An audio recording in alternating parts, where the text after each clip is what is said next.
Batman's had a very long, contentious relationship with the Green Lanterns of Earth. His emphasis on fear and darkness is the exact opposite of their core values, and it tends to lead to lots and lots of fighting. And along the way, we've seen numerous examples of Batman wielding a lantern ring himself, and not just Green Lantern rings. The emotional spectrum is filled with different kinds of rings that'll only work for you if you have a particularly high affinity for a specific emotion, which begs the question, out of all the lantern rings in the emotional spectrum, which one is the best fit for Batman?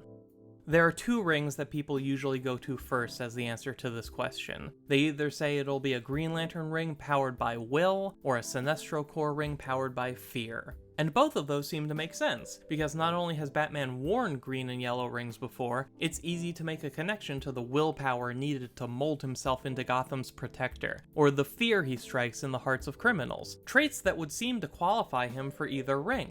The problem is that while he's worn these rings, he's never really been able to use them. During the Geoff Johns run in Green Lantern number 9, Hal Jordan handed his ring to Batman in an attempt to help Bruce learn to finally deal with the death of his parents in a healthy way. A Green Lantern ring responds to your ability to deal with your own fear. If you can overcome it, live with it, own your fear instead of letting it own you, then you can properly use a Green Lantern ring. But Bruce couldn't do it. Everything that is Batman was built on a foundation of him never properly dealing with the death of his parents. The fear he felt that night became the basis of his entire adult life, and he's nowhere near ready or able to let that go. So can Batman wear a Green Lantern ring? Sure, he just can't use it. Not unless he learns to accept his parents' death and move on. So then what about a yellow ring? If the thing that keeps him from using a Green Lantern ring is his propensity for fear, then it makes sense he'd be well suited to use a fear-based ring, right? You would think so, except that he's tried twice, and neither time went well. The first time a yellow ring came to Batman was in Green Lantern number 17, and it quickly realized it made a mistake and just left him behind.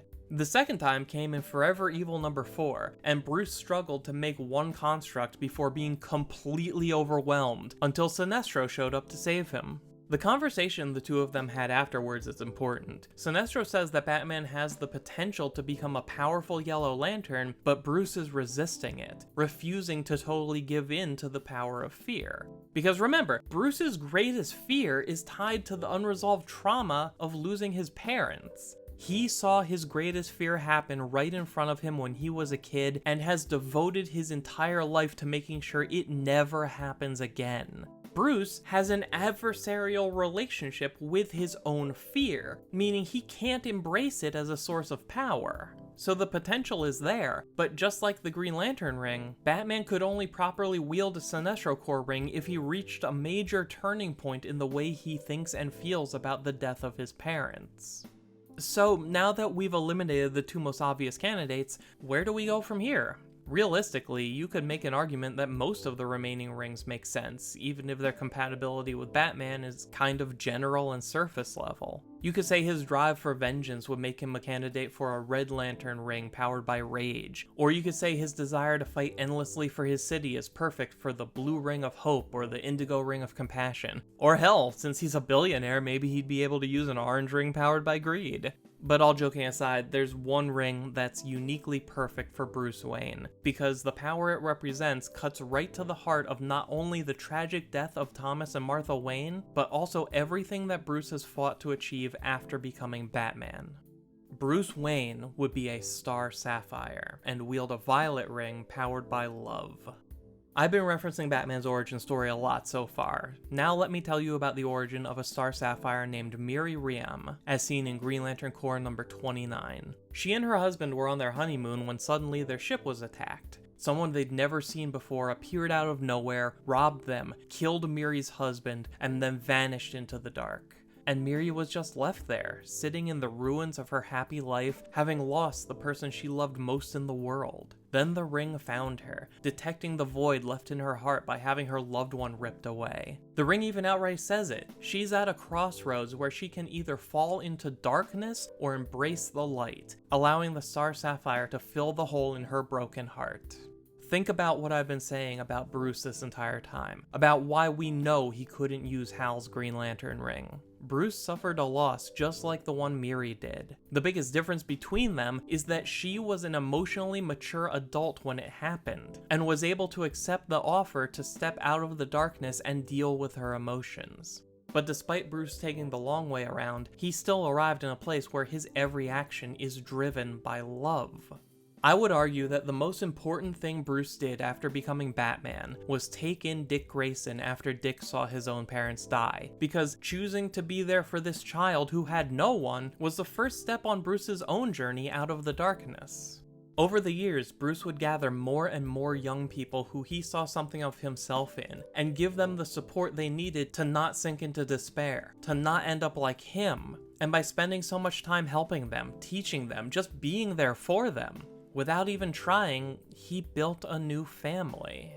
Even though Bruce could never actually succeed in ridding Gotham of crime, whenever I see Nightwing saving people with a smile on his face, I can't help but feel like everything Batman did was worth it. Because Batman's legacy isn't going to be the prosperity of Gotham City, it's going to be the people whose lives he touched in the most meaningful ways. It's his family. His childhood was defined by losing his old one, and his adulthood has been defined by building a new one. Now, I predict there will be two big questions that come to people's minds, so let's try to deal with those right now. Star Sapphires are usually driven by romantic love, and even Miri's origin revolved around the love of her husband. So if the love that defines Bruce is wrapped up in the family he lost and the new one he wants to build, would that even work with the Star Sapphire ring?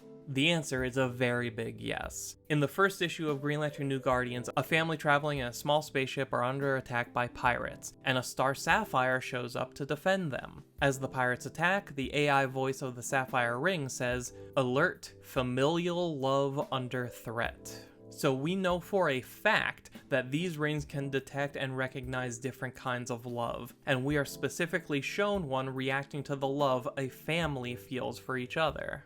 The real elephant in the room here is that if you've ever seen this particular Lantern Corps before, you've probably noticed that the Star Sapphires are always shown to be an army of women, not unlike the Amazons, so wouldn't Bruce be disqualified by default since he's a man? The answer is no. The gender and biological sex of who gets chosen to be a Star Sapphire actually has nothing to do with the rings or the power they use, but rather it's a conscious decision made by the leaders of the Star Sapphire Corps.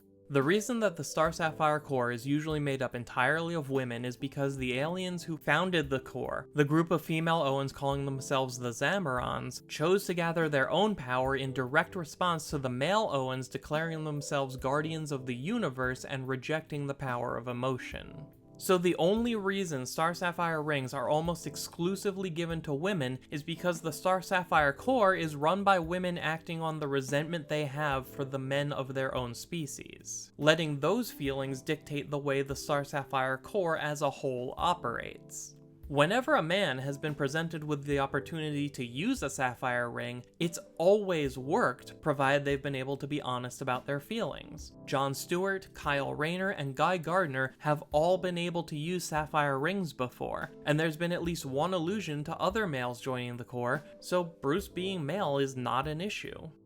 But the detail that seals it for me is that once Miri accepts the ring, she undergoes an initiation process that leaves her feeling whole and at peace, ready to go off into the universe and protect the love of others whenever it's in danger. Much like Bruce's mission, actually. And this highlights a major difference between the Star Sapphires and the other rings we've talked about today. All of those other rings require you to deal with your emotional issues before they'll work for you. But everything about becoming a Star Sapphire is designed to help you down that path as long as you're willing to take the first step yourself.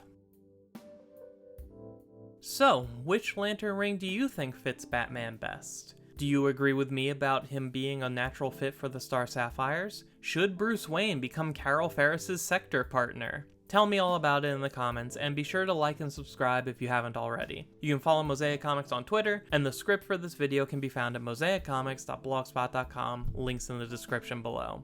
Thank you for taking the time to watch. My name is Dan, we'll talk again soon.